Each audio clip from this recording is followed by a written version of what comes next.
Memasuki tahapan pendaftaran bakal calon, Komisi Pemilihan Umum KPU Kabupaten Buleleng melaksanakan rapat sosialisasi persiapan pendaftaran bakal calon Bupati dan Wakil Bupati Buleleng 2024 bersama lembaga terkait di Buleleng serta pimpinan partai politik peserta pemilu tahun 2024.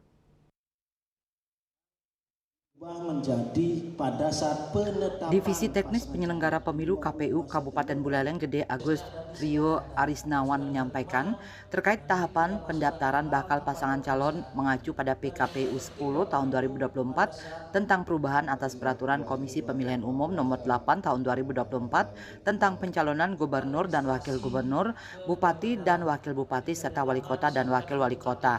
Syarat untuk pengajuan bakal pasangan calon bupati dan wakil bupati bahwa kabupaten kota dengan jumlah penduduk yang termuat pada daftar pemilih tetap lebih dari 500.000 sampai dengan 1 juta jiwa. Partai politik peserta pemilu atau gabungan partai politik peserta pemilu harus memperoleh suara sah paling sedikit 7,5% di kabupaten kota tersebut.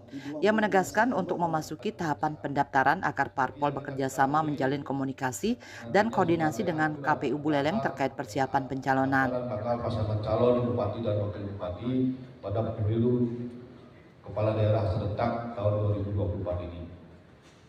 Bapak Ibu sekalian, di samping pendaftaran pasangan calon dalam mempersiapkan dokumen syarat administrasi pencalonan agar disinkronkan dengan persyaratan yang diupload di Silonkada. Parpol juga diwajibkan bersurat ke KPU Buleleng paling lambat H-1 pendaftaran terkait jadwal pendaftaran bakal pasangan calon. Sementara itu terkait pemeriksaan kesehatan bakal pasangan calon, KPU Kabupaten Buleleng telah memperoleh rekomendasi rumah sakit yang memenuhi syarat untuk melakukan pemeriksaan kesehatan paslon berdasarkan surat keputusan KPU RI nomor 1090 tahun 2024, yaitu Rumah Sakit Umum daerah Bali Mandara dan Pasar. Pemeriksaan kesehatan dijadwalkan akan dilaksanakan selama 2 hari. Yasri Yuli, Bali TV.